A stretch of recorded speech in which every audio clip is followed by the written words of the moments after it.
നമുക്ക് സിമെന്റിലെ ഡിഫറെന്റ് ടെസ്റ്റുകൾ ഏതൊക്കെയാണെന്ന് നോക്കാം. സിമെന്റിലെ ഡിഫറെന്റ് ടെസ്റ്റുകളെ നമുക്ക് ഫീൽഡ് ടെസ്റ്റുകൾ എന്നും ലാബ് ടെസ്റ്റുകൾ എന്നും രണ്ട് കാറ്റഗറീസ് ആയിട്ട് മാറ്റാൻ പറ്റും. സിമെന്റിലെ ഫീൽഡ് ടെസ്റ്റുകൾ ഏതൊക്കെയാണെന്ന് നോക്കാം. മെയിൻ ആയിട്ട് മൂന്നെണ്ണമാണ്: colour, physical properties, presence of lumps എന്നിങ്ങനെ. അപ്പൊ ഇതെല്ലാം തന്നെ സൈറ്റിൽ ഡയറക്റ്റ് ആയിട്ട് നമ്മൾ സിമെന്റിനെ കണ്ടുകൊണ്ട് അല്ലെങ്കിൽ അതിന്റെ നമുക്ക് ഈസി ആയിട്ട് ചെയ്യാൻ പറ്റുന്ന 3 ടെസ്റ്റുകളാണ്. ഇത് ലാബ് ടെസ്റ്റിനെ വെച്ച് നോക്കുമ്പോൾ അത്ര ഒരു കറക്റ്റ് ആയ റിസൾട്ട് ഒന്നും ആയിരിക്കില്ല തരുന്നത്. എങ്കിൽ കൂടി ഏകദേശം നമുക്കൊരു സിമെന്റ് കണ്ടുകൊണ്ട് സിമെന്റിന് എന്തെങ്കിലും പ്രശ്നമുണ്ടോ എന്നൊക്കെ നോക്കാൻ വളരെ എക്സ്പീരിയൻസ്ഡ് ആയിട്ടുള്ള അല്ലെങ്കിൽ ഈ സൈറ്റിലൊക്കെ വർക്ക് ചെയ്യുന്നവർക്ക് ഡയറക്റ്റ് ആയിട്ട് ഇത് നോക്കി കണ്ടുപിടിക്കാൻ പറ്റുന്ന കുറച്ച് ടെസ്റ്റുകളാണ് ഇവിടെ നമ്മൾ ഡിസ്കസ് ചെയ്യാൻ പോകുന്നത്. ഫീൽഡ് ടെസ്റ്റിൽ ഫസ്റ്റ് കണ്ട കാറ്റഗറിയാണ് കളർ. കളർ എന്ന് പറയുന്നത് യൂണിഫോം കളർ ആണോ എന്നാണ് ചെക്ക് ചെയ്യേണ്ടത്. അപ്പോൾ ടിപ്പിക്കൽ ഒരു സിമെന്റിന്റെ കളർ എന്ന് പറയുന്നത് ഗ്രീനിഷ് ഗ്രേ കളർ ആണ്. അപ്പോൾ അതിന്റെ കളർ യൂണിഫോം ആണെങ്കിൽ അത് ഓൾമോസ്റ്റ് ആ സിമെന്റിന്റെ കളർ ഓക്കെ ആണെങ്കിൽ അത് വെച്ചിട്ട് നമുക്ക് പറയാം സിമെന്റ് നല്ല സിമെന്റ് ആണ്. പക്ഷെ ഇതും ഒരു കറക്റ്റ് ഓൾറെഡി പറഞ്ഞ പോലെ ഫീൽഡ് ടെസ്റ്റ് പറയുന്നതിൽ ഒരു മെയിൻ പ്രശ്നം അതൊരു കറക്റ്റ് ആയിട്ട് ഇതാണ് ആക്യുറേറ്റ് എന്ന് നമുക്ക് അത് മാത്രം കണ്ടുകൊണ്ട് ഫീൽഡ് ടെസ്റ്റുകൾ മാത്രം കണ്ടക്ട് ചെയ്തുകൊണ്ട് പറയാൻ പറ്റുന്ന ഒന്നല്ല. അപ്പൊ നമുക്ക് ശരിക്കും ഇപ്പൊ എന്തെങ്കിലും കാരണവശാൽ ആ സിമെന്റിൽ എക്സസ് ലൈമോ ക്ലേയോ എന്തൊക്കെ ഉണ്ടെങ്കിൽ അല്ലെങ്കിൽ അതിന്റെ ബേണിംഗ് പ്രോപ്പർ ആയിട്ടില്ലെങ്കിൽ അതിനനുസരിച്ച് അതിന്റെ കളറിൽ ചേഞ്ചസ് വരും. അപ്പൊ അതൊക്കെ ഒരു പരിധി വരെ നമുക്ക് മനസ്സിലാക്കാൻ കളർ ചെക്ക് ചെയ്ത് കഴിഞ്ഞാൽ അറിയാൻ പറ്റും.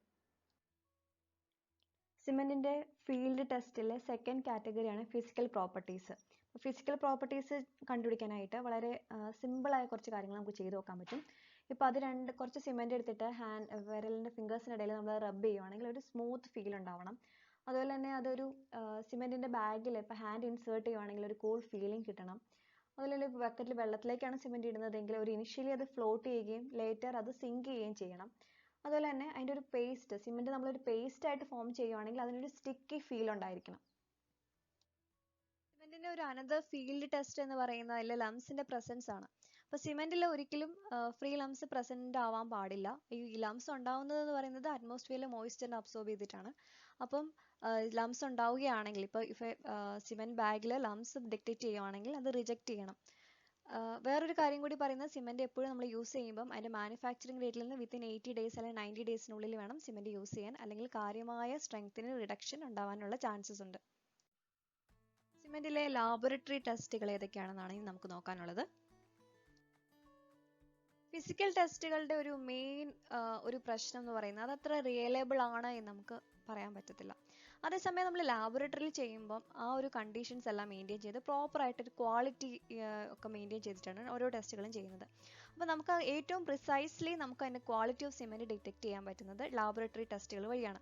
അതുപോലെ തന്നെ എക്സ്ട്രീം കെയറും അതിൽ നമുക്കൊരു കറക്റ്റ് ഒരു റെപ്രസെൻറ്റേറ്റീവ് സാമ്പിൾ എടുത്തിട്ട് തന്നെയാണ് നമ്മൾ ഓരോന്നും എടുക്കുന്നത്. അത് എടുക്കുന്നതിനും തന്നെ കുറച്ച് കണ്ടീഷൻസ് പറയാറുണ്ട്. ഇപ്പോൾ ഒരു ലൂസ് സിമെന്റ് ആണെങ്കിൽ അതേസമയം ഒരു ബാഗിൽ നിന്നല്ല നമ്മൾ എടുക്കുന്നത്, ലൂസ് ആയ ഒരു സിമെന്റിൽ നിന്നാണ് എടുക്കുന്നതെങ്കിൽ 12 ഡിഫറെന്റ് പോയിന്റ്സിൽ നിന്ന് ഉള്ള സിമെന്റ് എടുത്തിട്ട് വേണം നമ്മൾ ടെസ്റ്റിനായിട്ട് യൂസ് ചെയ്യാൻ. അതേസമയം നമ്മളൊരു സിമെന്റ് ബാഗ്സിൽ നിന്നാണ് എടുക്കുന്നതെങ്കിൽ 12 ഡിഫറെന്റ് ബാഗ്സ് വേണം ചൂസ് ചെയ്യാൻ. അപ്പോൾ ഒരു 12 എന്ന നമ്പറാണ് അവിടെ. അപ്പോൾ ലൂസാണ് ഡിഫറെന്റ് 12 പൊസിഷൻസ് ആയിരുന്നു, അല്ലെങ്കിൽ 12 ഹീപ്പിൽ നിന്നാണ് എടുക്കേണ്ടത്. അതേസമയം ബാഗാണ് 12 ഡിഫറെന്റ് ബാഗ്സിൽ നിന്നാണ് എടുക്കേണ്ടത്. ഇനി അത് mixed and final sample 50 newton, അത് kg ആണെങ്കിൽ ഒരു 5 kg സാമ്പിളാണ് നമ്മൾ ടെസ്റ്റ് ചെയ്യാൻ വേണ്ടിയിട്ട് എടുക്കേണ്ടത്. അതൊരു എയർ ടൈറ്റ് കണ്ടെയ്നറിൽ വേണം ടെസ്റ്റ് കഴിയുന്നത് വരെ സ്റ്റോർ ചെയ്യാൻ കൂടി. സിമെന്റിലെ ഫീൽഡ് ടെസ്റ്റുകൾ ഏതൊക്കെയാണെന്ന് കണ്ടു. ഇനി സ്റ്റാൻഡേർഡ് ആയിട്ട് നമ്മൾ ചെയ്യുന്ന ലാബ് ടെസ്റ്റുകളൊക്കെയാണ്. മെയിൻ ആയിട്ട് കെമിക്കൽ കോമ്പോസിഷൻ ഓൾറെഡി നമ്മൾ ഡിസ്കസ് ചെയ്ത് കഴിഞ്ഞ കാര്യമാണ്, അതിവിടെ വീണ്ടും ഡിസ്കസ് ചെയ്യുന്നില്ല. Fineness, compressive strength, tensile strength, consistency of cement, setting times, അതിൽ തന്നെ രണ്ടെണ്ണം ഉണ്ട്, ഇനീഷ്യൽ സെറ്റിംഗ് ടൈമും and final setting time, soundness and specific gravity of cement. സിമെന്റിൽ നമ്മൾ ഫസ്റ്റ് കണ്ടക്ട് ചെയ്യുന്നത് വേറെ ഏത് ടെസ്റ്റിനും ആദ്യം സ്റ്റാർട്ട് ചെയ്യുന്നത് സ്റ്റാൻഡേർഡ് കൺസിസ്റ്റൻസി ടെസ്റ്റ് വഴിയാണ്. അപ്പൊ എന്തുകൊണ്ടായിരിക്കും ഇത് ഫസ്റ്റ് ചെയ്യുന്നത്? അപ്പൊ അതിന് മുന്നേ എന്താണ് ഇതിന്റെ ഒബ്ജക്റ്റീവ് എന്ന് നോക്കാം. To determine the quantity of water required to produce a cement paste of standard consistency. അപ്പോൾ സിമെന്റിനെ ഒരു പ്രോപ്പർ ആയിട്ട് പേസ്റ്റ് ആക്കാൻ എത്രമാത്രം വെള്ളം ആവശ്യമുണ്ടെന്ന് നമ്മൾ കണ്ടുപിടിക്കുന്നത് ഈ സ്റ്റാൻഡേർഡ് കൺസിസ്റ്റൻസി വഴിയാണ്. ഇനി എന്താണ് ഈ നോർമൽ കൺസിസ്റ്റൻസി അല്ലെങ്കിൽ സ്റ്റാൻഡേർഡ് കൺസിസ്റ്റൻസി എന്നാണ് അതിന്റെ ബേസിക് ഡെഫിനിഷൻ പറയുകയാണെങ്കിൽ, എത്രമാത്രം വെള്ളം ആവശ്യമുണ്ട് ഒരു സിമെന്റിന്റെ പേസ്റ്റ് ഉണ്ടാക്കുമ്പോൾ അതിലുള്ള എയർ വോയിഡ്സിനെ എല്ലാം ഒരു ഐസൊലേറ്റഡ് കണ്ടീഷനിലേക്ക് മാറ്റുന്നതിനായിട്ട്. അപ്പോൾ എയർ വോയിഡ്സ് ഐസൊലേറ്റഡ് വാട്ടർ വഴി ഐസൊലേറ്റഡ് ആവുന്ന ഒരു രീതിയിലേക്ക് മാറാനായിട്ട് ആവശ്യമായ വാട്ടർ കണ്ടന്റിനെയാണ് നമ്മളിവിടെ കണ്ടുപിടിക്കുന്നത്. അപ്പോൾ ഇത് യൂസ് ചെയ്യുന്ന അപ്പാരറ്റസ് വളരെ ഇമ്പോർട്ടൻ്റ് ആണ്. റിപ്പീറ്റഡ് ആയിട്ട് ക്വസ്റ്റ്യൻ വരുന്ന ഒരു ഏരിയ ആണ് ഇതൊക്കെ. അപ്പോൾ വിക്കാറ്റ് അപ്പാരറ്റസ് എന്നാണ് സ്റ്റാൻഡേർഡ് കൺസിസ്റ്റൻസി കണ്ടുപിടിക്കുന്ന അപ്പാരറ്റസ് പറയുന്നത്. വിക്കാറ്റ് അപ്പാരറ്റസിന്റെ ഇതിലൊരു 40 mm വരെയാണ് ഗ്രാജുവേഷൻസ് ഉള്ളത്. അപ്പോൾ അതിന്റെ ലീസ്റ്റ് കൗണ്ട് 1 mm ആണ് പറയുന്നത്. വിക്കാറ്റ് അപ്പാരറ്റസിൽ നമ്മൾ ഇങ്ങനെ ടെസ്റ്റ് ചെയ്യുന്ന ഒരു ഫ്രെയിം ആണ്. ആ ഫ്രെയിമിൽ ഒരു മൂവിംഗ് റോഡ് ഉണ്ടാവും. അതിൽ ഗ്രാജുവേഷൻസ് ഉണ്ടാവും. മൂവിംഗ് റോഡിൽ 40 mm വരെയാണ് ഗ്രാജുവേഷൻസ്. അതിൽ താഴെ നമ്മളൊരു മോൾഡിലാണ് സിമെന്റ് പേസ്റ്റ് പ്രിപ്പയർ ചെയ്യുന്നത്. അപ്പോൾ സിമെന്റ് ഏകദേശം ഒരു 300 to 400 gram ആണ് നമ്മൾ സിമെന്റ് ഇതിന് വേണ്ടിയിട്ട് യൂസ് ചെയ്യുന്നത്. ആ സിമെന്റിലേക്ക് അതിന് ഏകദേശം ഒരു 30% ഒക്കെയാണ് നമ്മൾ പറയുക. 30% ഈ സിമെന്റിലേക്ക് വാട്ടർ ആഡ് ചെയ്ത് പ്രോപ്പർ ആയിട്ട് മിക്സ് ഉണ്ടാക്കും. അപ്പോൾ അങ്ങനെ മിക്സ് ഉണ്ടാക്കി അത് ആ മോൾഡിലേക്ക് ഫില്ല് ചെയ്യുന്ന ടൈമിനെയാണ് നമ്മൾ ടൈം ഓഫ് ഗേജിങ് എന്ന് പറയുന്നത്. അത് യൂഷ്വലി ഒരു 3 to 5 minutes ആണ് പറയുന്നത്. ആ മിനിറ്റിൽ അത് നമ്മൾ ഈ ടെസ്റ്റ് കണ്ടക്ട് ചെയ്യുന്ന ഒരു ടെമ്പറേച്ചർ 27 ± 2 degree സെൽഷ്യസിലാണ്. അപ്പോൾ നമ്മൾ അങ്ങനെ മോൾഡിലേക്ക് സിമെന്റ് ഫില്ല് ചെയ്തു. ആ സിമെന്റിനെ നമ്മൾ ഈ വിക്കാറ്റ് അപ്പാരറ്റസിന്റെ താഴെ മൂവിംഗ് റോഡിന് താഴെ വെച്ചു. അപ്പോൾ നമ്മൾ പ്ലഞ്ചർ അതിനകത്ത് ഫിറ്റ് ചെയ്തിട്ടുണ്ട്. ആ പ്ലഞ്ചർ റിലീസ് ചെയ്ത് ഈ മോൾഡിലേക്ക് പ്ലഞ്ചർ വന്ന് വീഴുമ്പോൾ അത് ബോട്ടത്തിൽ നിന്ന് ഒരു 5 to 7 mm ആണ് അതിന്റെ പെനട്രേഷന്റെ ആ ഡെപ്ത് എങ്കിൽ അതിനെയാണ് നമ്മൾ ഈ സ്റ്റാൻഡേർഡ് കൺസിസ്റ്റൻസി ആയിട്ട് അതിന് കറസ്പോണ്ടിങ് വാട്ടർ കണ്ടന്റാണ് നമ്മൾ സ്റ്റാൻഡേർഡ് കൺസിസ്റ്റൻസി ആയിട്ട് എടുക്കുന്നത്. അപ്പോൾ ഈ 5 to 7 mm ഫ്രം ബോട്ടം ആണ് എന്നുള്ളത് ഇമ്പോർട്ടൻ്റ് ആണ്. പിന്നെ അതുപോലെ തന്നെ വിക്കാറ്റ് പ്ലഞ്ചറിന്റെ ഈ ഡയമീറ്റർ അത് 10 ± 0.05 mm ഡയമീറ്റർ ആണ് ഈ പ്ലഞ്ചറിന്റെ ഡയമീറ്റർ. അതും ഇമ്പോർട്ടൻ്റ് ആണ് സ്റ്റാൻഡേർഡ് കൺസിസ്റ്റൻസിക്ക് യൂസ് ചെയ്യുന്നത്. ഇപ്പോൾ ഈ സ്റ്റാൻഡേർഡ് കൺസിസ്റ്റൻസിയുടെ ഈ വാട്ടർ കണ്ടന്റ് വെച്ചിട്ടാണ് ബാക്കി എല്ലാ 2-3 ടെസ്റ്റുകൾ വരുന്നുണ്ട്. അപ്പോൾ അതിലൊക്കെ ഇതിന്റെ ഇത്ര പെർസെൻറ്റേജ് ഒക്കെ ആയിട്ടാണ് അവിടെയൊക്കെ വാട്ടർ കണ്ടന്റ് നമ്മൾ ഫിക്സ് ചെയ്യുന്നത്. അപ്പോൾ അതുകൊണ്ടാണ് ഇത് ആദ്യമേ ചെയ്യണം എന്ന് പറയുന്നത് സ്റ്റാൻഡേർഡ് കൺസിസ്റ്റൻസി ടെസ്റ്റ്. അപ്പോൾ നമ്മൾ ഓൾറെഡി സ്റ്റാൻഡേർഡ് കൺസിസ്റ്റൻസി എന്നുള്ള ടെസ്റ്റ് കണ്ടു. അപ്പോൾ അതിനോട് കൂടെ തന്നെ ചെയ്യുന്ന 2 ടെസ്റ്റുകളൂടെ ഉണ്ട് ഇനി സെറ്റിംഗ് ടൈം കണ്ടുപിടിക്കാനായിട്ട്. അപ്പോൾ സെറ്റിംഗ് ടൈം തന്നെ 2 സെറ്റിംഗ് ടൈം ഉണ്ട് സിമെന്റിനെ സംബന്ധിച്ച്. അതിന്റെ ഇനീഷ്യൽ സെറ്റിംഗ് ടൈമും ഫൈനൽ സെറ്റിംഗ് ടൈമും. അപ്പോൾ ഇവിടുത്തെ ഒരു ഇതെന്ന് പറയുന്നത് ഇത് രണ്ടും നമ്മൾ ചെയ്യുന്നത് വിക്കാറ്റ് അപ്പാരറ്റസിൽ തന്നെയാണ്. അപ്പോൾ വിക്കാറ്റ് അപ്പാരറ്റസ് എന്ന് പറയുന്നത് 3 കാര്യങ്ങൾക്ക് നമുക്ക് യൂസ് ചെയ്യാം. ഒന്ന് അതിന്റെ standard consistency, initial setting time and final setting ടൈമിന് യൂസ് ചെയ്യുന്ന അപ്പാരറ്റസ് വിക്കാറ്റ് അപ്പാരറ്റസ് ആണ്. അവിടെ വരുന്ന ഡിഫറൻസ് എന്താണെന്ന് വെച്ചാൽ സ്റ്റാൻഡേർഡ് കൺസിസ്റ്റൻസിക്ക് നമ്മളൊരു പ്ലഞ്ചർ ആയിരുന്നു 10 mm ഡയമീറ്റർ ഉള്ള പ്ലഞ്ചർ ആണ് യൂസ് ചെയ്യുന്നത്. പക്ഷേ ഇനീഷ്യൽ സെറ്റിംഗ് ടൈമിനെ സംബന്ധിച്ച് അവിടെ 1 mm സ്ക്വയർ നീഡിലാണ് യൂസ് ചെയ്യുന്നത്. ഫൈനൽ ആണെങ്കിൽ നീഡിൽ വിത്ത് ആനുലർ കോളർ ആണ് യൂസ് ചെയ്യുന്നത്. ഇനി ഇവിടെ ഇനീഷ്യൽ സെറ്റിംഗ് ടൈം എന്ന് പറയുന്നത് അതിന്റെ ഡെഫിനിഷൻ വൈസ് ആണെങ്കിൽ the time in which cement turns into paste by mixing with water and begins to lose its plasticity. അതിന് പ്ലാസ്റ്റിസിറ്റി ലോസ് ചെയ്യുന്ന ആ ടൈമിങ്ങിനെ അത് ലോസ് ചെയ്യാൻ സ്റ്റാർട്ട് ആവുന്ന ടൈമിനെയാണ് നമ്മൾ ഇനീഷ്യൽ സെറ്റിംഗ് ടൈം എന്ന് പറയുന്നത്. അപ്പോൾ ഓൾറെഡി പറഞ്ഞു കഴിഞ്ഞൊരു കാര്യമാണ് സ്റ്റാൻഡേർഡ് കൺസിസ്റ്റൻസി നമ്മൾ ആദ്യം കണ്ടക്ട് ചെയ്യുന്ന ടെസ്റ്റ്. അപ്പോൾ അതിലാണ് നമ്മൾ ചെയ്ത ഈ P എന്നിവിടെ 0.85 P എന്നുള്ള P എന്ന് പറയുന്നത് സ്റ്റാൻഡേർഡ് കൺസിസ്റ്റൻസിനെയാണ് ഡിനോട്ട് ചെയ്യുന്നത്. അപ്പോൾ നമുക്ക് കിട്ടിയ സ്റ്റാൻഡേർഡ് കൺസിസ്റ്റൻസിയുടെ വാല്യൂവിന്റെ ഒരു 0.85% ആണ് നമ്മളിവിടെ ഈ സെറ്റിംഗ് ടൈം കണ്ടുപിടിക്കാൻ വേണ്ടിയിട്ട് ആഡ് ചെയ്യുന്ന വാട്ടർ കണ്ടന്റ്. അതുപോലെ തന്നെ initial setting time should not be less than 30 minutes. അതായത് മിനിമം 30 minutes ആയിരിക്കണം ഇനിഷ്യൽ സെറ്റിംഗ് ടൈമിന്റെ വാല്യൂ. അതിന് മുകളിലോട്ട് പോകാം, പക്ഷെ ഒരിക്കലും it should not be less than. ഇത് ഈ 30 minutes ഇത് പറയുന്നത് ഓർഡിനറി പോർട്ട്ലാൻഡ് സിമെന്റിന്റെ കാര്യങ്ങളാണ്. ഇനി ഫൈനൽ സെറ്റിംഗ് ടൈം നോക്കാം. Cement completely loses its plasticity and begins to have a certain structural strength. അപ്പോൾ സ്ട്രെങ്ത് അച്ചീവ് ചെയ്യാൻ സ്റ്റാർട്ട് ചെയ്യുന്ന ടൈം അല്ലെങ്കിൽ കംപ്ലീറ്റ്ലി അതിന്റെ പ്ലാസ്റ്റിസിറ്റി ലോസ് ആവുന്ന ടൈമിനെയാണ് നമ്മൾ ഫൈനൽ സെറ്റിംഗ് ടൈം എന്ന് പറയുന്നത്. ഇത് ഓൾറെഡി കണ്ട കാര്യമാണ്. ഇവിടെ യൂസ് ചെയ്യുന്ന നീഡിൽ എന്ന് പറയുന്നത് നീഡിൽ വിത്ത് ആനുലർ കോളർ ആണ്. It should not be more than 600 minutes or 10 hours. ഒന്നെങ്കിൽ നമുക്ക് 10 hours ടൈംസിലാണ് 10 hours അതിനേക്കാൾ ഒരിക്കലും കൂടി പോകാൻ പാടില്ല. മാക്സിമം ഇതായിരിക്കണം അതിനുണ്ടാവുന്ന വാല്യൂ. ഇവിടെ വരുന്നത് should not be less than ആണ്. ഇവിടെ ലെസ് ആണ്, മിനിമം ആണ്. ഇവിടെ പറയുന്നത് മാക്സിമം വാല്യൂ ആണ്. രണ്ട് ചെയ്യുന്നത് വിക്കാറ്റ് അപ്പാരറ്റസ് തന്നെയാണ്. ചേഞ്ച് വരുന്നത് അതിന്റെ നീഡിലിന്റെ കേസസിലാണ്. ഇനീഷ്യൽ സെറ്റിംഗ് ടൈം ആണെങ്കിൽ 1 mm സ്ക്വയർ നീഡിലും ഫൈനൽ സെറ്റിംഗ് ടൈം ആണെങ്കിൽ നീഡിൽ വിത്ത് ആനുലർ കോളറുമാണ്. ഈ ഫിഗറിൽ കാണുന്നതാണ് വിക്കാറ്റ് അപ്പാരറ്റസ്. 3 ടെസ്റ്റ് ചെയ്യാനായിട്ട് നമുക്ക് ഈ അപ്പാരറ്റസ് യൂസ് ചെയ്യാം. ഒന്ന് normal consistency, 2 initial setting time of cement, final setting time of cement. അപ്പൊ ഈ കാണുന്നതാണ് അതിന്റെ മോൾഡ്. ഇത് ആക്ച്വലി ഒരു എംപിരിക്കൽ ഫോർമുല യൂസ് ചെയ്ത് നമ്മൾ കാൽക്കുലേറ്റ് സിമെന്റിന്റെ പ്രോപ്പർട്ടീസ് കണ്ടുപിടിക്കാനായിട്ട് യൂസ് ചെയ്യുന്ന ഒരു ഇൻസ്ട്രുമെന്റ് ആണ്. വിക്കാറ്റ് അപ്പാരറ്റസ് എന്ന് പറയുന്നത്. അതായത് നമ്മൾ സിമെന്റിന്റെ അകത്ത് വെള്ളം ആഡ് ചെയ്യുമ്പോൾ അതൊരു പേസ്റ്റ് ആയിട്ട് മാറുന്നു വെക്കാം. ഒരു പർട്ടിക്കുലർ, അത് ഓൾമോസ്റ്റ് നമ്മൾ സിമെന്റ് എടുക്കുന്ന സിമെന്റിന്റെ ഒരു 28 തൊട്ട് 33% വരെയാണ് നമുക്ക് വെള്ളം ആവശ്യമായിട്ട് വരുന്നത്. അത്രയും കൊടുക്കുമ്പോഴാണ് അതൊരു പേസ്റ്റ് ആയിട്ട് നമുക്കത് കറക്റ്റ് ആയിട്ട് ഫോം ചെയ്യാൻ പറ്റുന്നത്. ഇവിടെ കണ്ടോ, ഇവിടെ ഒരു ഗ്രാജുവേറ്റഡ് ആയിട്ടൊരു സ്കെയിൽ ഉണ്ട്.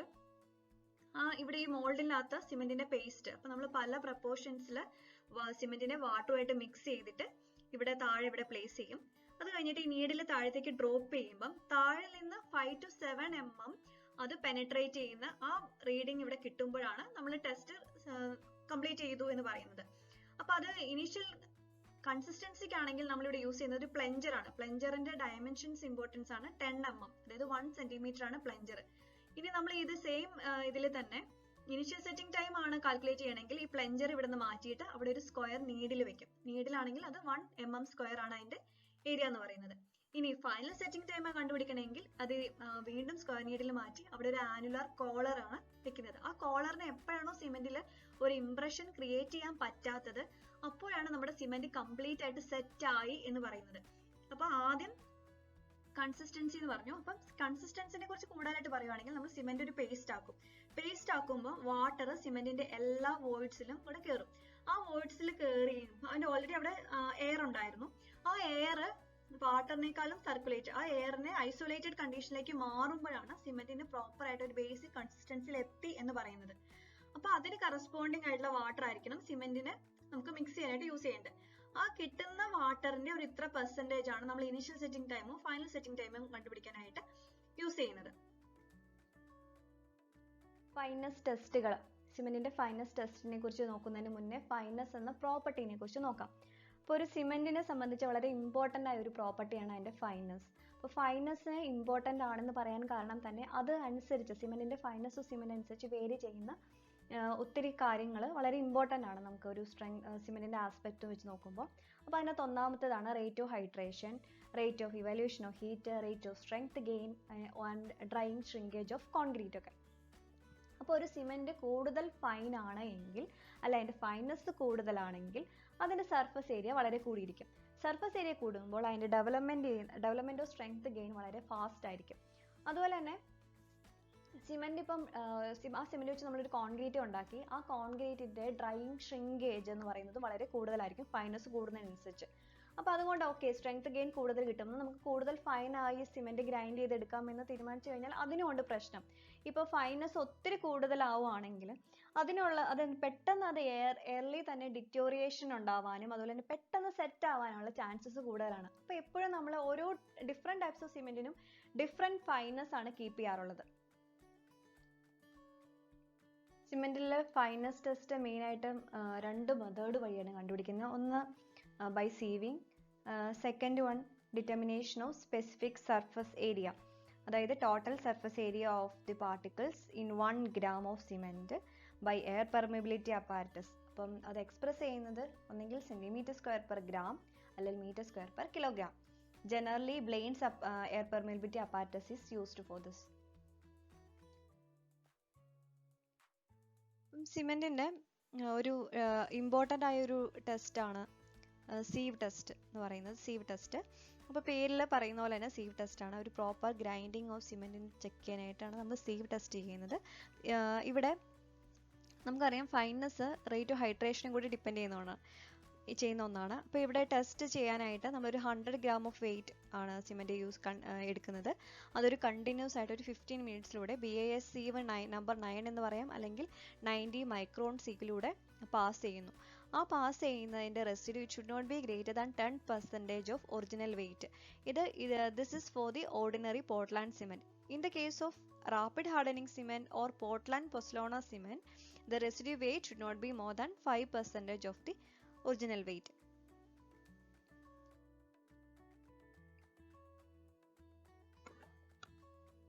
സിമെന്റിന്റെ ഫൈനസ് കാൽക്കുലേറ്റ് ചെയ്യുന്നതിന് 2 മെത്തേഡ്സ് ഉണ്ട്. First one is by sieving, second one is by finding the specific surface area per kilogram or per gram. ഇവിടെ പെർമിബിലിറ്റി അപ്പാരറ്റസ് ടെസ്റ്റ് അല്ലെങ്കിൽ എയർ പെർമിബിലിറ്റി മെത്തേഡ്സ് എല്ലാം ബേസ് ചെയ്യുന്നത് specific surface ഏരിയയുടെ ബേസിലാണ്. അപ്പോൾ ഇവിടെ എല്ലാം കാൽക്കുലേറ്റ് ചെയ്യുന്നത് specific surface area of cement പാർട്ടിക്കിൾസിനെയാണ് കാൽക്കുലേറ്റ് ചെയ്യുന്നത്. This test is better than sieve test. അപ്പോൾ ഇവിടെ നമുക്ക് ഡിഫറെൻറ്റ് അപ്പാരറ്റസ് അവൈലബിൾ ആണ് എയർ പെർമിബിലിറ്റി ടെസ്റ്റ് കാൽക്കുലേറ്റ് ചെയ്യാനായിട്ട്, കണ്ടുപിടിക്കാനായിട്ട്. അതിനകത്ത് മെയിനായിട്ട് പറയുന്ന അപ്പാരറ്റസിൽ ഒന്ന് വാഗ്നേഴ്സ് ടർബിഡിമീറ്റർ ടെസ്റ്റ്. അതിൻ്റെ ബേസ് ചെയ്യുന്ന ലോ സ്റ്റോക്സ് ലോ വെച്ചിട്ടാണ് വാഗ്നേഴ്സ് ടർബിഡിമീറ്റർ ടെസ്റ്റ് വർക്ക് ചെയ്യുന്നത്. പിന്നെ ഒന്നാണ് ബ്ലെയിൻസ് മെത്തേഡ് അപ്പാരറ്റസ്. ബ്ലെയിൻസ് മെത്തേഡ് അപ്പാരറ്റസ് ആണ് ഇന്ത്യയിൽ കോമൺ ആയിട്ട് യൂസ് ചെയ്യുന്നത്. വളരെ മോസ്റ്റ് പോപ്പുലർ ആയ മെത്തേഡും ബ്ലെയിൻസ് മെത്തേഡാണ്. അടുത്തതാണ് ലീ ആൻഡ് നേഴ്സ് അപ്പാരറ്റസ് എന്ന് പറയുന്നത്. ലീ ആൻഡ് നേഴ്സ് അപ്പാരറ്റസിൽ എയർ പാസ് ചെയ്ത് സിമെന്റ് ബെൻഡിലൂടെ എയർ പാസ് ചെയ്തിട്ടാണ് നമ്മൾ സ്പെസിഫിക് സർഫസ് ഏരിയ കാൽക്കുലേറ്റ് ചെയ്യുന്നത്. അപ്പോൾ ഇവിടെ നമുക്ക് പഠിച്ചു വെക്കേണ്ട ഒരു വാല്യൂ എന്ന് പറയുന്നത് ഓർഡിനറി പോർട്ട്ലാൻഡ് സിമെന്റിനെ സംബന്ധിച്ച് അതിന്റെ സ്പെസിഫിക് സർഫസ് ഏരിയ എന്ന് പറയുന്നത് it should not be less than 2250 centimetre square per gram, അല്ലെങ്കിൽ ഇതിനെ 225 മീറ്റർ സ്ക്വയർ പെർ കിലോഗ്രാം എന്നുകൂടി പറയാൻ പറ്റും. ഫൈനസ് ഓഫ് സിമെന്റിൽ ക്വസ്റ്റ്യൻ വരുന്ന വേറൊരു ഏരിയ ആണ് ഡിഫറെൻറ്റ് സിമെന്റിന്റെ അതിന്റെ സ്പെസിഫിക് സർഫസ് ഏരിയ ചോദിക്കാറുണ്ട്. ഇവിടെ എല്ലാം കൊടുത്തിരിക്കുന്ന സെന്റിമീറ്റർ സ്ക്വയർ പെർ ഗ്രാം എന്ന യൂണിറ്റിലാണ്. അപ്പോൾ മെയിനായിട്ട് നമ്മൾ ആദ്യമേ കണ്ട വാല്യൂ ആണ് ഓർഡിനറി പോർട്ട്ലാൻഡ് സിമെന്റിനെ സംബന്ധിച്ച് അതിന്റെ വാല്യൂ എന്ന് പറയുന്നത് 2250 ആണ്. ഈ സെയിം വാല്യൂ തന്നെയാണ് ഹൈ അലുമിന സിമെന്റിന് വരുന്നത്. അപ്പോൾ ഓർഡിനറി പോർട്ട്ലാൻഡ് സിമെന്റിനും ഹൈ അലുമിന സിമെന്റിനും 2250 ആണ്. അടുത്തത് പോർട്ട്ലാൻഡ് പൊസലോണ സിമെന്റ്. പൊസലോണ വന്നപ്പം അത് 3000 ആയി. ലോ ഹീറ്റ് ആകുമ്പം 3200.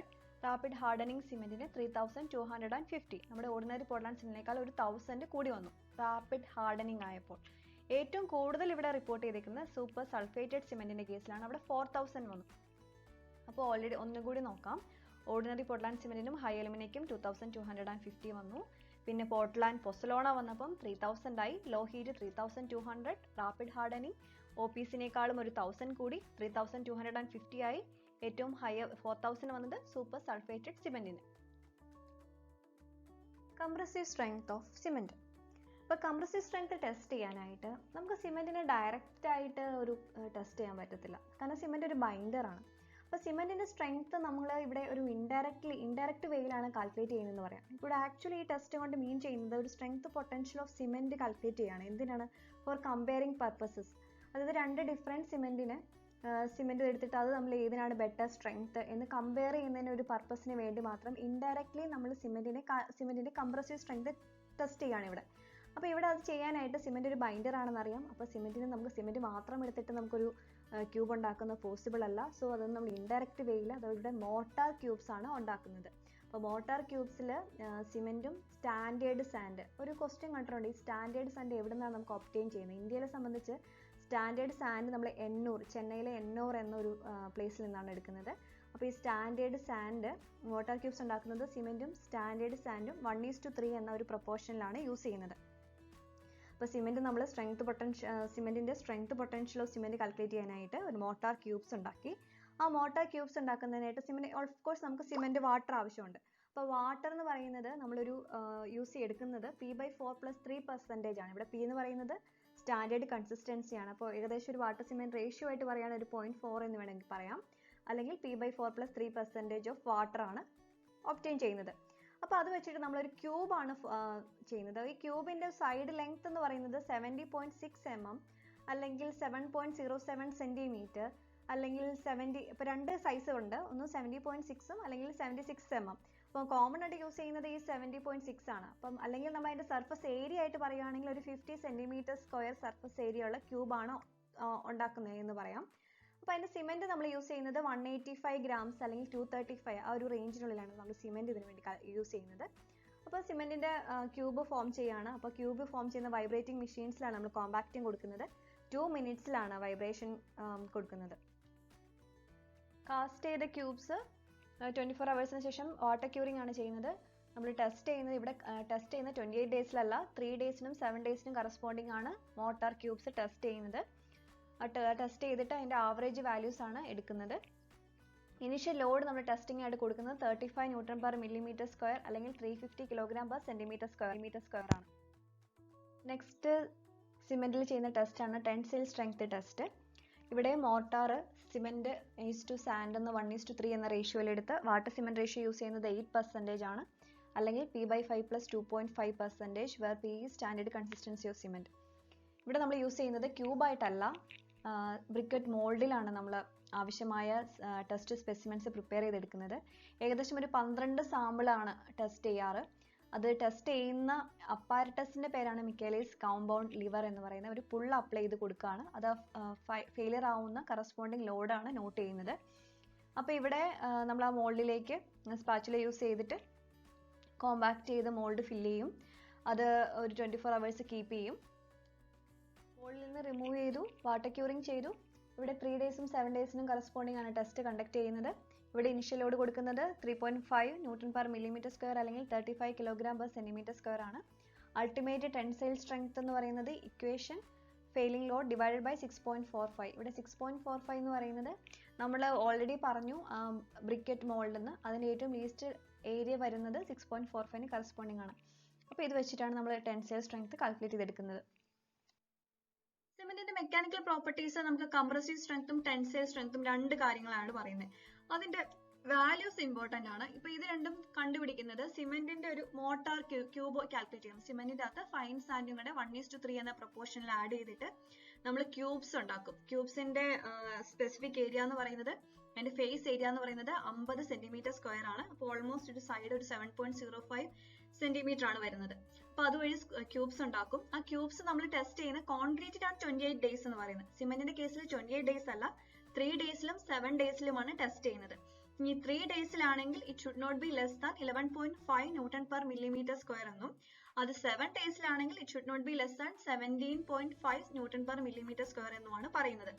അതേസമയം ടെൻസൈൽ സ്ട്രെങ്ത് ആണെങ്കിലും അത് യൂസ് ചെയ്യാനായിട്ട് നമ്മൾ ചെയ്യുന്ന ബ്രിക്കറ്റ് ഒരു മോൾഡാണ് യൂസ് ചെയ്യുന്നത്, ബ്രിക്കറ്റ്. അപ്പൊ അതും 3 daysൽ വളരെ ചെറുതാണ്. കാരണം നമുക്കറിയാം കോൺക്രീറ്റ് അല്ലെങ്കിൽ സിമെന്റിനൊക്കെ സംബന്ധിച്ച് കംപ്രസീവ് സ്ട്രെങ്ത്തിന്റെ അത്രയൊന്നും അതിന് ടെൻസൈൽ സ്ട്രെങ്ത് ഇല്ല, വളരെ കുറവാണ്. ഇവിടെ തന്നെ വാല്യൂസ് നോക്കി അറിയാം. ഇവിടെ 11.5 Nm/mm² വന്നത് ഇവിടെ വെറും 2 Nm/mm² വന്നിട്ടുള്ളൂ 3 daysൽ. അത് 7 days ആണെങ്കിലും എത്രയാണ്, ജസ്റ്റ് 2.5 Nm/mm² ആണ് ഉള്ളത്. സൗണ്ട്നെസ് ടെസ്റ്റിനെ കുറിച്ച് നോക്കാം. സൗണ്ട്നെസ് ടെസ്റ്റ് പ്രൊസീജിയർ എല്ലാം എക്സ്പ്ലെയിൻ ചെയ്തിരിക്കുന്ന IS കോഡാണ് IS 4031. സിമെന്റിന്റെ ടെസ്റ്റുകളെ കുറിച്ച് പറയുന്ന കോഡാണിത്. അപ്പോൾ സൗണ്ട്നെസ് എന്ന് പറയുന്നത് സിമെന്റിന്റെ വോളിയം ചേഞ്ച്, സിമെന്റ് പേസ്റ്റിന്റെ വോളിയം ചേഞ്ച് വരാതെ ഇരിക്കുന്ന ഒരു പ്രോപ്പർട്ടിനെയാണ് സൗണ്ട്നെസ് എന്ന് പറയുന്നത്. അപ്പോൾ സിമെന്റ് പേസ്റ്റിന്റെ വോളിയം ചേഞ്ച്, സിമെന്റിന്റെ volume change after construction volume change വരുന്നതിന് മെയിൻ ആയിട്ട് കാരണം രണ്ടുപേരുന്ന, ഒന്ന് കമ്പൈൻഡ് ലൈം അല്ലെങ്കിൽ ഫ്രീ ലൈം എന്ന് പറയും, അല്ലെങ്കിൽ എക്സസ് മഗ്നീഷ്യം. അപ്പോൾ ഇതിന്റെ രണ്ടിന്റെയും ഫ്രീ ലൈമിന്റെയും എക്സസ് മഗ്നീഷ്യയുടെയും പ്രസൻസ് കണ്ടുപിടിക്കുന്ന ടെസ്റ്റിനെയാണ് സൗണ്ട്നെസ് ടെസ്റ്റ് എന്ന് പറയുന്നത്. ഇനി ഈ സൗണ്ട്നെസ് ടെസ്റ്റിന്റെ നമുക്ക് 2 types of soundness tests are available. First one is Le Chatelier's apparatus test. അപ്പോൾ അതിലൊരു പ്രശ്നം എന്ന് പറയുന്നത് Le Chatelier's ടെസ്റ്റിൽ ഓൺലി ഫ്രീ ലൈമിന്റെ പ്രസൻസ് മാത്രമാണ് ഡിറ്റക്ട് ചെയ്യുന്നത്. സെക്കൻഡ് വൺ ആണ് ഓട്ടോക്ലേവ് ടെസ്റ്റ്. പക്ഷേ ഇവിടെ both free lime and excess magnesia രണ്ടും ഡിറ്റക്ട് ചെയ്യുന്നുണ്ട്. പക്ഷെ കോമൺ ആയിട്ട് യൂസ് ചെയ്യുന്നത് ഫസ്റ്റ് വൺ ആണ്, Le Chatelier's ആണ്. ഓട്ടോക്ലേവ് എന്ന് വെച്ചാൽ ഹൈ ടെമ്പറേച്ചറിൽ ഹീറ്റ് ചെയ്തൊക്കെ എടുക്കുന്നതാണ്. അത് അത്ര കോമൺ അല്ല. പക്ഷെ IS കോഡിൽ പറഞ്ഞിട്ടുള്ള ടെസ്റ്റ് തന്നെയാണ് ഓട്ടോക്ലേവ് ടെസ്റ്റ്. അപ്പോൾ ഇവിടെ സൗണ്ട്നെസ് ടെസ്റ്റിൽ നമ്മൾ ഇവിടെ സിമെന്റിന്റെ പേസ്റ്റ് ആണ് പ്രിപ്പയർ ചെയ്യുന്നത്. അപ്പോൾ സിമെന്റിന്റെ പേസ്റ്റ് പ്രിപ്പയർ ചെയ്യാൻ വേണ്ടി യൂസ് ചെയ്യുന്ന വാട്ടർ എന്ന് പറയുന്നത് 0.78% ഓഫ് പി, സ്റ്റാൻഡേർഡ് കൺസിസ്റ്റൻസി ആണ് പി. 0.78% ഓഫ് വാട്ടർ ആണ് ആഡ് ചെയ്യുന്നത്. ഇപ്പോൾ സൗണ്ട്നെസ്സിന് നമ്മൾ 2 ടെസ്റ്റുകളാണ് പറഞ്ഞത്. അപ്പോൾ അതിനകത്ത് ഫസ്റ്റ് ഉണ്ടായിരുന്നു Le Chatelier's apparatus ടെസ്റ്റ് എന്ന് പറയുന്നത്. അപ്പോൾ അതിന്റെ അപ്പാരറ്റസിനെ കുറിച്ചും അതിന്റെ പ്രൊസീജിയർ ഒന്ന് ജസ്റ്റ് നോക്കാം. അപ്പോൾ ഈ കാണുന്നതാണ് Le Chatelier's apparatus ടെസ്റ്റ് എന്ന് പറയുന്ന ടെസ്റ്റിലെ അപ്പാരറ്റസ്. അപ്പോൾ ഇവിടെ മെയിൻ ആയിട്ട് വരുന്നത് ഒരു സ്പ്ലിറ്റ് സിലിണ്ടർ ഉണ്ട്. സ്പ്ലിറ്റ് സിലിണ്ടർ, 2 ഗ്ലാസ് പ്ലേറ്റുകളുണ്ട്, പിന്നെ ഒരു ലെഡ് വെയിറ്റ് ഉണ്ടാവും. അപ്പോൾ ഇത് മൂന്നും കൂടെയാണ് ഇതിനകത്ത് വരുന്നത്. അപ്പോൾ ഇവിടെ നമ്മൾ മെയിൻ ആയിട്ട് ചെയ്യുന്നത് എന്താണെന്ന് വെച്ചാൽ ഒരു സിമെന്റിന്റെ പേസ്റ്റ് 0.78% കൺസിസ്റ്റൻസി വാട്ടർ കണ്ടന്റുമായിട്ട് ആഡ് ചെയ്ത ഒരു സിമെന്റിന്റെ പേസ്റ്റ് ഈ സ്പ്ലിറ്റ് സിലിണ്ടറിന്റെ ഉള്ളിൽ ഫില്ല് ചെയ്യുവാണ്. ഇതിനെ സ്പ്ലിറ്റ് സിലിണ്ടർ എന്ന് പറയാൻ കാരണം എന്താ, ഇവിടെ ഒരു സ്പ്ലിറ്റ് ഉണ്ട്. ഏകദേശം ഒരു 0.5 mm മാക്സിമം ഡിസ്റ്റൻസിൽ ഉള്ളൊരു സ്പ്ലിറ്റ് ഇവിടെ കാണാം. അപ്പോൾ ഇത് ജെന്റലി ആയിട്ട് ഒന്ന് പ്രസ് ചെയ്ത് പിടിച്ചിട്ടാണ് നമ്മൾ ഇവിടെ സിമെന്റ് പേസ്റ്റ് ഫില്ല് ചെയ്യുന്നത്. അപ്പോൾ ഇതിന്റെ ഈ സിലിണ്ടറിന്റെ ഇന്റർണൽ ഡയമീറ്റർ ഒരു 30 mm അതിന്റെ തിക്നെസ് 0.5 mm ആണ്. അതിന്റെ ഹൈറ്റും 30 mm ആണ്. അപ്പോൾ ഈ ഡയമെൻഷൻസ് ഒന്ന് ഓർക്കണം. 30 mm, 0.5 mm. അതിന്റെ സ്പ്ലിറ്റ് 0.5 mm ആണ് മാക്സിമം. പിന്നെ 2 ഇൻഡിക്കേറ്റേഴ്സ് ഉണ്ട്. ഇൻഡിക്കേറ്റേഴ്സിന്റെ സെന്റർ തൊട്ട് അതിന്റെ എഡ്ജ് വരെയുള്ള ഡിസ്റ്റൻസ് ആണ് 165 mm എന്ന് മാർക്ക് ചെയ്തിരിക്കുന്നത്. അപ്പോൾ നമ്മൾ ഓൾറെഡി സിമെന്റ് പേസ്റ്റ് പ്രിപ്പയർ ചെയ്തു, ഈ സിലിണ്ടറിനുള്ളിൽ ഫില്ല് ചെയ്തു, ഗ്ലാസ് പ്ലേറ്റ് വെച്ച് മുകളിലും താഴെയും വെച്ചു, അതിന് വെയിറ്റ് കൊടുത്തു. അത് നമ്മളൊരു വാട്ടർ ബാത്തിൽ ഒരു 24 to 35 ഡിഗ്രി സെൽഷ്യസിലുള്ള ഒരു വാട്ടർ ബാത്തിൽ 24 hours കീപ്പ് ചെയ്തു. കീപ്പ് ചെയ്തതിന് ശേഷം പുറത്തെടുത്ത് വീണ്ടും നമ്മൾ ഈ ഇൻഡിക്കേറ്റേഴ്സ് തമ്മിലുള്ള ഡിസ്റ്റൻസിനെ മെഷർ ചെയ്തു. അപ്പോൾ നമുക്കത് ലെറ്റ്സ് സേ ഇറ്റ്സ് L1. വീണ്ടും നമ്മൾ ഇതിനെ ഒരു വാട്ടർ ബാത്തിലേക്ക് ഒരു 100 ഡിഗ്രി സെൽഷ്യസിൽ വാട്ടർ ബാത്തിൽ വെച്ചിട്ട് ഹീറ്റ് ചെയ്യാണ്. 100 ഡിഗ്രി സെൽഷ്യസ്, ഇവിടെ 100 ഡിഗ്രി സെൽഷ്യസ് എന്ന് പറയുന്നത് വാട്ടറിന്റെ ബോയിലിംഗ് പോയിന്റ് 100 ആയതുകൊണ്ടാണ് കേട്ടോ. അപ്പോൾ അതിൽ ഹീറ്റ് ചെയ്തു. ഒരു 1 hour കഴിഞ്ഞ് എടുത്ത് വീണ്ടും ഈ ഇൻഡിക്കേറ്റേഴ്സ് തമ്മിലുള്ള ഡിസ്റ്റൻസ് മെഷർ ചെയ്തു. അപ്പോൾ അവിടെ ഒരു എക്സ്പാൻഷൻ ഉണ്ടാവും ഈ ഹീറ്റ് ചെയ്ത് കഴിഞ്ഞ് എടുക്കുമ്പോൾ. അപ്പോൾ നമുക്ക് ഓൾറെഡി ഫസ്റ്റ് ഒരു L1 ഉണ്ട്, ഇപ്പോൾ രണ്ടാമത് നമുക്കൊരു അപ്പോൾ അത് തമ്മിലുള്ള ആ ഡിഫറൻസ് എന്നാണ് നമ്മുടെ സൗണ്ട്നെസ് ആയിട്ട് നമ്മൾ കാൽക്കുലേറ്റ് ചെയ്തെടുക്കുന്ന വാല്യൂ. നമ്മൾ ലേ ഷാറ്റ്ലിയർ അപ്പാരറ്റസിൽ യൂസ് ചെയ്ത ടെസ്റ്റ് ഓൾറെഡി കണ്ടതാണ്. സിമെൻറ്റ് പേസ്റ്റ് പ്രിപ്പയർ ചെയ്ത് അത് മോൾഡിൽ ഫില്ല് ചെയ്ത് മുകളിലും താഴെ നമ്മൾ ഗ്ലാസ് പ്ലേറ്റ് വെച്ചിട്ടാണ് 24 hours വാട്ടർ ബാത്തിൽ കീപ്പ് ചെയ്യുന്നത്. ആ വാട്ടർ ബാത്തിൻ്റെ ടെമ്പറേച്ചർ ആയിരുന്നു പറഞ്ഞത് 24 degree Celsius to 35 degree Celsius. അപ്പോൾ ഇവിടെ ഡിസ്റ്റൻസ് ഓൾറെഡി നമ്മൾ മെഷർ ചെയ്തു. മെഷർ ചെയ്തതിന് നമുക്ക് L1 എന്ന് കൊടുക്കാം. വാട്ടർ ബാത്തിൽ നിന്ന് എടുത്ത ശേഷം ഇൻഡിക്കേറ്റേഴ്സ് തമ്മിലുള്ള ഡിസ്റ്റൻസ്. വീണ്ടും അതിനെ വാട്ടർ ബാത്തിലേക്ക് തന്നെ കീപ്പ് ചെയ്ത് ഹൈ ടെമ്പറേച്ചർ 100 ഡിഗ്രി സെൽഷ്യസിലൂടെ ഹീറ്റ് ചെയ്ത് ഏകദേശം 1 hour കീപ്പ് ചെയ്യുകയാണെങ്കിൽ വീണ്ടും ആ ഹൈ ടെമ്പറേച്ചറിൽ കീപ്പ് ചെയ്തു. അതിനുശേഷം നമ്മൾ ഇൻഡിക്കേറ്റർ പോയിന്റ്സ് തമ്മിലുള്ള ഡിസ്റ്റൻസ് മെഷർ ചെയ്യുമ്പോൾ അത് L2 എന്ന് കിട്ടി. അപ്പോൾ L2 - L1 എന്ന് പറയുന്നതാണ് നമുക്ക് കിട്ടുന്ന റീഡിങ്, സൗണ്ട്നെസ് ടെസ്റ്റിന്റെ ഫൈനൽ ഔട്ട്പുട്ട് എന്ന് പറയുന്നത്. ആ എക്സ്പാൻഷൻ ഒരിക്കലും it should not be greater than 10 mm. ഈ 10 mm എന്ന value it is for the ordinary Portland cement ആണ്. ഇതിന്റെ കൂടെ രണ്ട് പോയിന്റ്സ് കൂടെ നോട്ട് ചെയ്യാം. ഇനി ഹൈ അലുമിന സിമെന്റ് അല്ലെങ്കിൽ സൂപ്പർ സൾഫേറ്റ് സിമെന്റിൽ അത് 5 mm ആണ്. അപ്പോൾ 10 mm OPCക്കാണ് 10 mm, 5 mm പറയുന്നത് ഹൈ അലുമിന സിമെന്റ് സൂപ്പർ സൾഫേറ്റിന് അത് 5 mm ആണ്. സ്പെസിഫിക് ഗ്രാവിറ്റി ഓഫ് സിമെന്റ് നോക്കാം. അപ്പോൾ അതിന് മുന്നേ സ്പെസിഫിക് ഗ്രാവിറ്റി എന്താണെന്ന് നോക്കാം. സ്പെസിഫിക് ഗ്രാവിറ്റിയുടെ യൂഷ്വൽ ഡെഫിനിഷൻ നമ്മൾ പഠിച്ചിരിക്കുന്നത് it's a ratio between the weight of a given volume of material and weight of an equal volume of water. With respect to water ആണ് എപ്പോഴും നമ്മളൊരു മെറ്റീരിയലിന്റെ സ്പെസിഫിക് ഗ്രാവിറ്റി എക്സ്പ്രസ് ചെയ്യുന്നത്. പക്ഷേ in the case of cement നമുക്കറിയാം, cement വാട്ടറായിട്ട് react ചെയ്ത hydration എന്ന പ്രോസസ്സ് ഉണ്ട്. അത് ഭയങ്കര കെമിക്കലി ആക്റ്റീവ് ആണ് വാട്ടറുമായിട്ട്. അപ്പോൾ നമുക്ക് സിമെന്റിന്റെ സ്പെസിഫിക് ഗ്രാവിറ്റി കാൽക്കുലേറ്റ് ചെയ്യാൻ ഒരിക്കലും വാട്ടർ യൂസ് ചെയ്യാൻ പറ്റത്തില്ല. അപ്പോൾ സിമെന്റുമായിട്ട് റിയാക്ട് ചെയ്യാത്ത മെയിനായിട്ട് നമ്മൾ കെറോസിൻസ് ഒക്കെയാണ് ലാബിൽ യൂസ് ചെയ്യുന്നത്, അല്ലെങ്കിൽ നാഫ്തയാണ് സ്പെസിഫിക് ഗ്രാവിറ്റി കാൽക്കുലേറ്റ് ചെയ്യാനായിട്ട് യൂസ് ചെയ്യുന്ന രണ്ട് ലിക്വിഡ്സ് എന്ന് പറയുന്നത്. അപ്പോൾ ഇവിടെ നമ്മൾ യൂസ് ചെയ്യുന്ന അപ്പാരറ്റസിന്റെ പേര് ലേ ഷാറ്റ്ലിയർസ് ഫ്ലാസ്ക് എന്നാണ്. ലേ ഷാറ്റ്ലിയർസ് അപ്പാരറ്റസ് ഓൾറെഡി നമ്മൾ സൗണ്ട്നെസ് ടെസ്റ്റിൽ കണ്ടു. ഇവിടെ ഫ്ലാസ്ക് ആണ് യൂസ് ചെയ്യുന്നത്, ലേ ഷാറ്റ്ലിയർസ് ഫ്ലാസ്ക്. അപ്പോൾ ഇവിടെ യൂസ് ചെയ്യുന്നത് പറഞ്ഞു കെറോസിൻ അല്ലെങ്കിൽ നാഫ്തയാണ്. അതിൻ്റെ അത് യൂസ് ചെയ്യുന്നതിൻ്റെ റീസൺ എന്ന് പറയുന്നത് അത് it should not react with cement ആണ്. അങ്ങനെയുള്ള ഒരു ലിക്വിഡ് വേണം നമ്മൾ ഇതിന് ചൂസ് ചെയ്യാനായിട്ട്. അപ്പോൾ ഈ ലേ ഷാറ്റ്ലിയർസ് ഫ്ലാസ്കിൽ നമ്മൾ ഏകദേശം ആദ്യം ഫസ്റ്റ് കെറോസിൻ അല്ലെങ്കിൽ നാഫ്ത ഒരു ഫില്ല് ചെയ്യും. ഇവിടെ ഏകദേശം ഗ്രാജുവേഷൻസ് ഉണ്ട്. ഒരു 0 എന്ന ഗ്രാജുവേഷന്റെ corresponding up to that level നമ്മൾ കെറോസിൻ ഫില്ല് ചെയ്യും. അതിനുശേഷം ഒരു known mass of cement usually ഒരു 60 grams ആണ് നമ്മൾ മെഷർ ചെയ്തെടുക്കുക. ആ സിമെന്റ് ഇതിലോട്ട് ആഡ് ചെയ്യും. അതിനുശേഷം ഇപ്പോൾ ഒരു ന്യൂ വോളിയം നമുക്ക് കിട്ടും. ഈ രണ്ട് ആവശ്യത്തിന് ആഡ് ചെയ്തിട്ട് ആ വോളിയം നോട്ട് ചെയ്യും. പിന്നെ ഒരു ഇക്വേഷൻസ് ഒക്കെ ഉണ്ട്. ആ ഇക്വേഷൻസിൻ്റെ നിന്ന് നമുക്ക് സ്പെസിഫിക് ഗ്രാവിറ്റി കാൽക്കുലേറ്റ് ചെയ്തെടുക്കാൻ പറ്റും. അപ്പോൾ ഒരു ടിപ്പിക്കൽ ഒരു സ്പെസിഫിക് ഗ്രാവിറ്റി ഓഫ് സിമെന്റ് എന്ന് പറയുന്നത് ഏകദേശം 3.15 ആണ്. നമുക്കൊരു റേഞ്ച് ആയിട്ട് പറയുവാണെങ്കിൽ അത് 3.12 to 3.15 എന്ന് പറയാം. ഈ സ്പെസിഫിക് ഗ്രാവിറ്റി ഓഫ് സിമെന്റ് ഏകദേശം ഈ SSC 2020 എന്ന എക്സാമിന് കൂടി ചോദിച്ചേക്കുന്ന ഒരു ക്വസ്റ്റ്യൻ ആയിരുന്നു സ്പെസിഫിക് ഗ്രാവിറ്റി.